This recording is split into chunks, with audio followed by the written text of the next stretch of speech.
हो गया। मेरे इस चैनल पर आने वाले सभी दर्शकों को और श्रोताओं को मेरा सादर सप्रेम नमस्कार।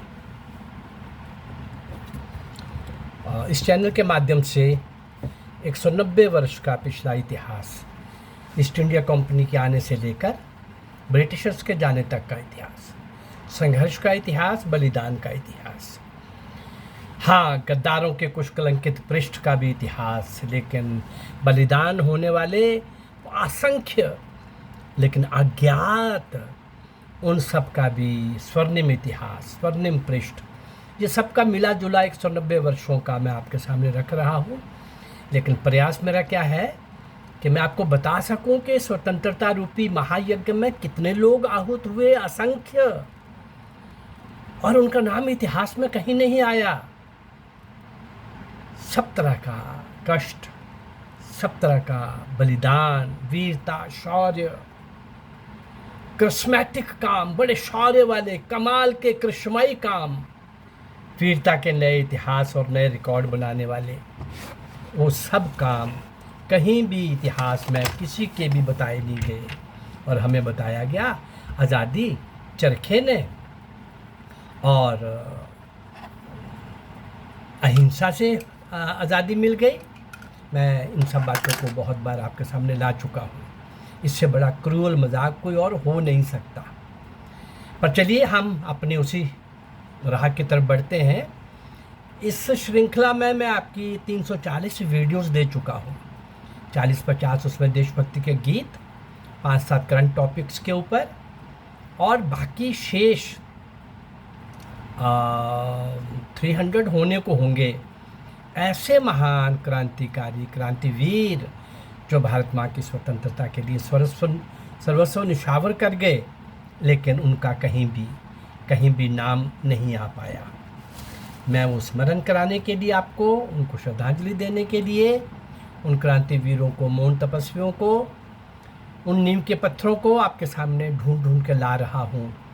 और कोशिश है कि मैं इसे 190 साल के भी 400 से ऊपर ऐसे अज्ञात महान भारत माँ के सपूतों को आपके सामने, अज्ञात उन लोगों को आपके सामने लाने का मेरा एक प्रयास रहेगा। और सिंध के राजा दाहिर से नेताजी सुभाष चंद्र बोस तक 1000 से ऊपर ऐसे अज्ञात क्रांतिवीरों का, शूरवीरों का, बहादुरों का, उन सब लोगों का जो देश के लिए जिए, देश के लिए मरे, और उन सब का मैं आपके सामने उनका चरित्र, उनका चरित्र, उनका जीवन, उनके वीरता और शौर्य के कारनामे, उनका बलिदान, उनके वो सारे महान कार्यों को मैं आपके सामने ला सकूं, ऐसा एक मेरा प्रयास है।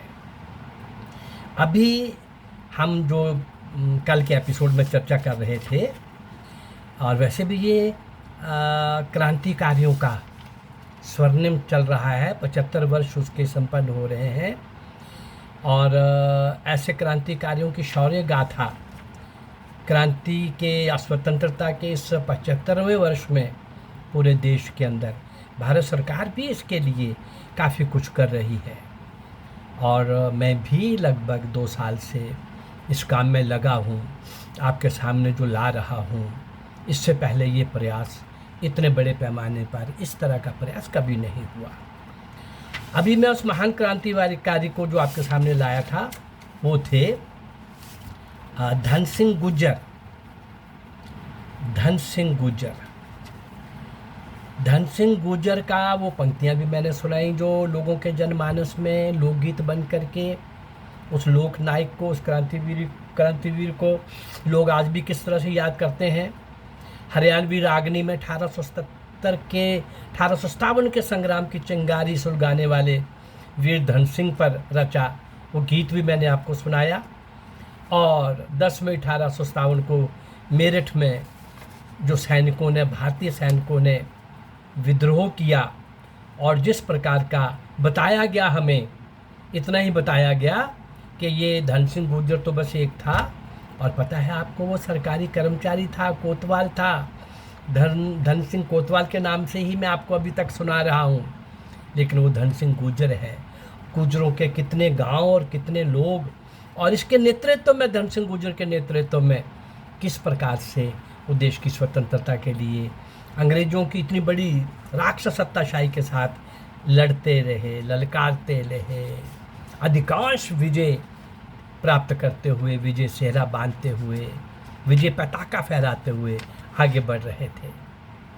आपको पता है कि कई जगहों के ऊपर पुलिस वालों को क्रांतिकारियों की भीड़ का नेतृत्व करते देखा गया। कौन? धन सिंह गुर्जर को। धन सिंह कोतवाल अपने गांव पांचली और आसपास के क्रांतिकारी गुर्जर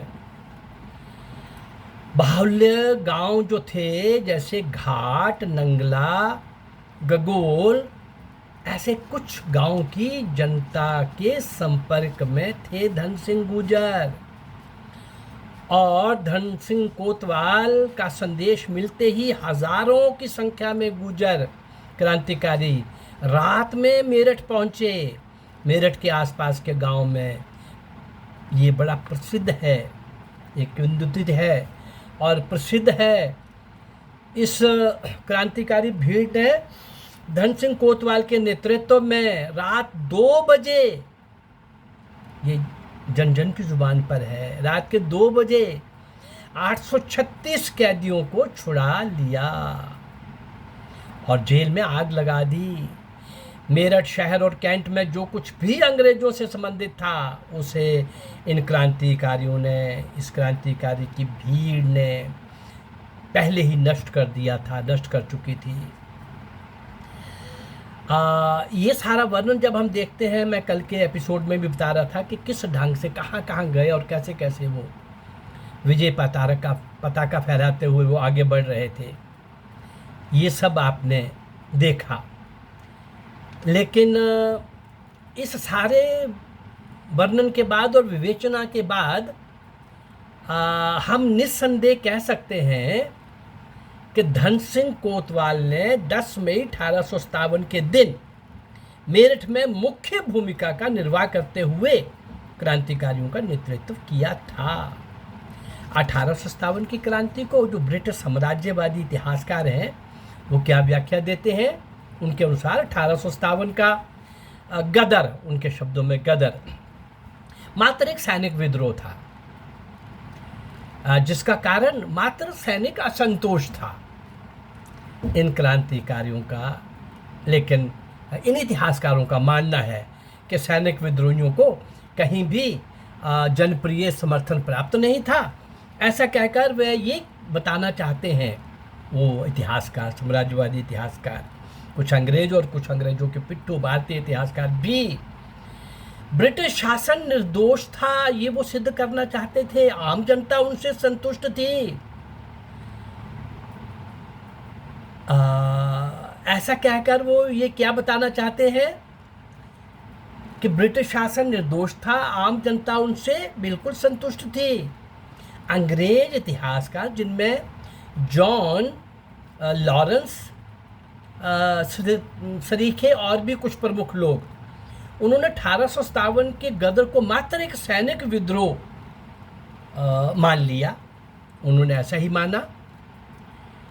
लेकिन इसका निष्कर्ष ये है कि 1857 के विद्रोह को कहीं भी, इनका कहना था कि जनसमर्थ प्राप्त नहीं था, इसलिए इसे स्वतंत्रता संग्राम नहीं कहा जा सकता। राष्ट्रवादी इतिहासकार बी.डी. सावरकर और सब ऑल्टर्न इतिहासकार रंजीत गुहा ने 1857 की क्रांति की साम्राज्यवादी व्याख्या का खंडन करते हुए उन क्रांतिकारी घटनाओं का वर्णन किया है जिसमें जनता ने क्रांति में व्यापक स्तर पर भाग लिया। उन सारी घटनाओं का वर्णन मेरठ में जनता की सहभागिता से शुरू हो जाता है। हाँ, पश्चिम उत्तर प्रदेश के बंजारों, रांगड़ों और गुर्जर किसानों ने 1857 की क्रांति में व्यापक स्तर पर भाग लिया। पूर्वी उत्तर प्रदेश में तालुकदारों ने अपनी भूमिका निभाई। बुनकरों और कारीगरों ने अनेक स्थानों पर क्रांति में भाग लिया। 1857 की क्रांति के व्यापक आर्थिक, सामाजिक, धार्मिक और राजनीतिक कारण थे और विद्रोही जनता के हर वर्ग से आए थे, ऐसा अब आधुनिक इतिहासकार सिद्ध कर चुके हैं। क्रांतिकारियों के सम्राट वीर सावरकर ने तो इसके बारे में जब लिखा, पहली बार लोगों के सामने वो सत्य लाया, पहली बार सारी दुनिया के भारतीय वीर जो भारत में बैठे थे, बाहर बैठे थे, सबकी आंखें खुली की खुली रह गई और उसके बाद एक नई लहर चल पड़ी।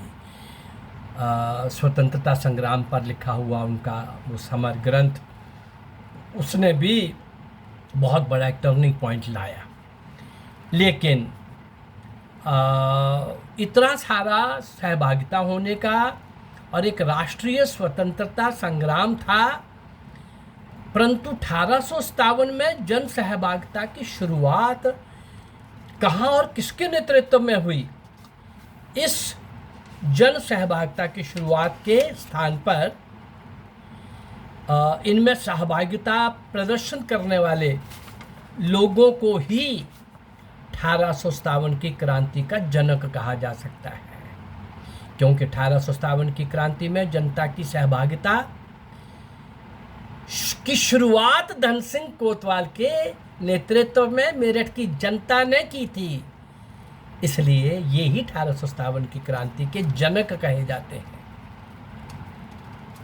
10 मई 1857 को मेरठ में जो महत्वपूर्ण भूमिका धन सिंह कोतवाल और उनके अपने ग्राम पांचली के भाई बंधुओं ने निभाई, उसकी पृष्ठभूमि में अंग्रेजों के जुल्म की दास्तां छुपी हुई है। ब्रिटिश साम्राज्य की औपनिवेशिक अर्थव्यवस्था की कृषि नीति का मुख्य उद्देश्य सिर्फ अधिक से अधिक लगान वसूलना था। पश्चिम उत्तर प्रदेश में अंग्रेजों ने महलवाड़ी व्यवस्था लागू की थी, जिसके तहत समस्त ग्राम से इकट्ठा लगान तय किया जाता था और मुखिया अथवा लंबरदार लगान वसूल कर सरकार को देता था। लगान की दरें बहुत ऊंची थी और उसे बड़ी कठोरता से वसूला जाता था। कर न देने पर किसानों को तरह तरह से बेइज्जत करना, कोड़े मारना और उन्हें ज़मीनों से बेदखल करना आम बात थी। किसानों की हालत बद से बदतर होती जा रही थी। धन सिंह कोतवाल भी एक किसान परिवार से संबंधित थे। किसानों के इन हालातों से वे दुखी थे। धन सिंह के पिता पांचली गांव के मुखिया थे। अंग्रेज पांचली के उन ग्रामीणों को जो किसी कारणवश लगान नहीं दे पाते थे, उन्हें धन सिंह के अहाते में कठोर सजा दिया करते थे। बचपन से ही इन घटनाओं को देखकर धन सिंह के मन में आक्रोश जन्म लेने लगा। ग्रामीणों के दिलो दिमाग में ब्रिटिश विरोध लावे की तरह धधक रहा था। 1857 की क्रांति में धन सिंह और उनके ग्राम पांचली की भूमिका का विवेचन करते हुए हम ये नहीं भूल सकते कि धन सिंह गुर्जर जाति में जन्मे थे। उनका गांव गुर्जर बाहुल्य था। 1707 में औरंगजेब की मृत्यु के पश्चात गुर्जरों ने पश्चिमी उत्तर प्रदेश में अपनी राजनीतिक ताकत काफी बढ़ा ली थी।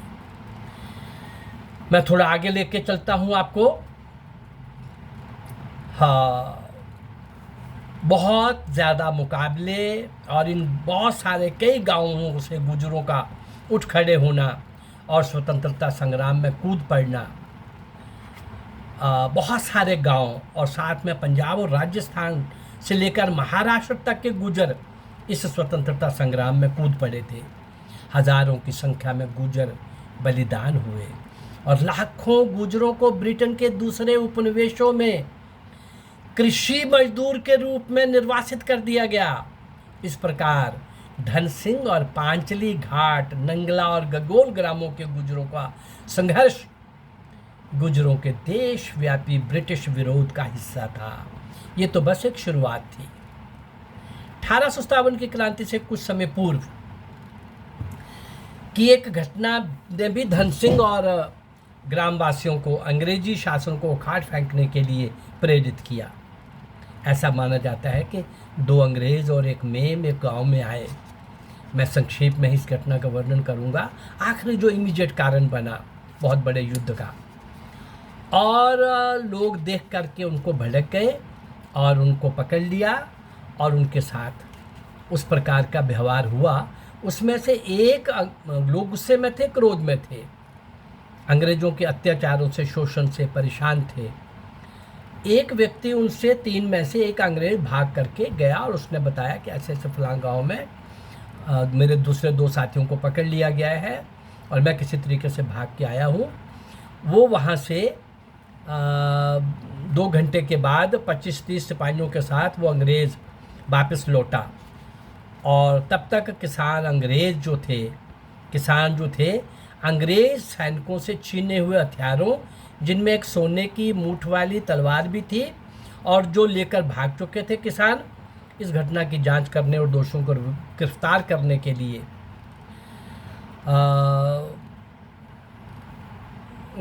अंग्रेज़ों को, दोषियों को सौंपा जाए। उसके लिए धन सिंह के पिता, जो कि गांव के मुखिया थे, ये जिम्मेवारी उनको सौंपी गई। ऐलान किया गया, यदि मुखिया ने तीनों बागियों को पकड़कर अंग्रेज़ों को नहीं सौंपा तो सज़ा गांव वालों और मुखिया को भुगतनी पड़ेगी। बहुत से ग्रामवासी भाग गए और उनको ढूंढने में बहुत समय भी लग गया। दो तो पकड़े गए, और जो पकड़े गए उनको 30-30 कोड़े और ज़मीन से बेदखली की सज़ा दी गई। उनके नाम थे नरपत सिंह और झज्झड़ सिंह, जो पकड़े गए। एक जो मंगत सिंह नहीं पकड़ा गया मंगत सिंह, जो मंगत सिंह को नहीं ढूंढ पाने के कारण 6 माह के कठोर वास की सजा दी गई उसके पिता को। इस घटना ने धन सिंह सहित पांचली के बच्चे को विद्रोही बना दिया। जैसे ही 10 मई को मेरठ में सैनिक बगावत हुई, धन सिंह ने क्रांति में सहभागिता की शुरुआत कर नया इतिहास रच दिया। क्रांति में अग्रणी भूमिका निभाने की सजा पांचली और अन्य ग्रामों के किसानों को मिली। मेरठ गजेटियर के वर्णन के अनुसार 4 जुलाई 1857 को प्रातः 4 बजे पांचली पर एक अंग्रेज रसाले ने, ग्रुप ने, प्लाटून ने तोपों से हमला कर दिया। रिसाले में 56 घुड़सवार, 38 पैदल सिपाही और 10 तोपची थे। पूरे ग्राम को तोप से उड़ा दिया गया। सैकड़ों किसान मारे गए। जो बच गए उनमें से 46 लोग कैद कर लिए गए और उनमें से 40 को बाद में फांसी दे दी गई। आचार्य दीपांकर द्वारा रचित पुस्तक स्वाधीनता आंदोलन और मेरठ के अनुसार पांचली के 80 लोगों को फांसी की सजा दी गई और पूरे गांव को लगभग नष्ट ही कर दिया गया। ग्राम गगोल के भी 9 लोगों को दशहरे के दिन फांसी की सजा दी गई। पूरे ग्राम को नष्ट कर दिया गया। आज भी इस ग्राम में दशहरा नहीं मनाया जाता। धन सिंह गुजर जो कोतवाल थे, लेकिन बचपन से अपने पिताजी के प्रांगण में हो रहे अंग्रेज़ों के अत्याचारों को देखते थे, परेशान थे, दुखी थे। उसी के कारण मन में जो पल रहा था, पनप रहा था, विकसित हो रहा था, वो एक दिन से आया कि धन सिंह कोतवाल, धन सिंह गुजर ने अपने आगे पीछे के गांव में चिंगारी को ज्वाला बनाकर और विजय पताका लेकर, संघर्ष की पताका लेकर स्वतंत्रता संग्राम में कूद पड़े। बहुत शौर्य के साथ, वीरता के साथ लड़े, मुकाबला किया। और ऐसे महावीरों के कारण, जिनके कारण हमको स्वतंत्रता मिली, और हमें बताया गया कि स्वतंत्रता गांधी और नेहरू ने लेके थी, जिन्होंने एक लाठी नहीं खाई, जिनकी जेलें भी वीआईपीज़ थी, और कांग्रेस ने लेके थी जो अंग्रेज़ों ने बनाई। इनके बारे में मैं समय समय पर आपसे बात करता रहता हूँ, आगे भी करता रहूँगा।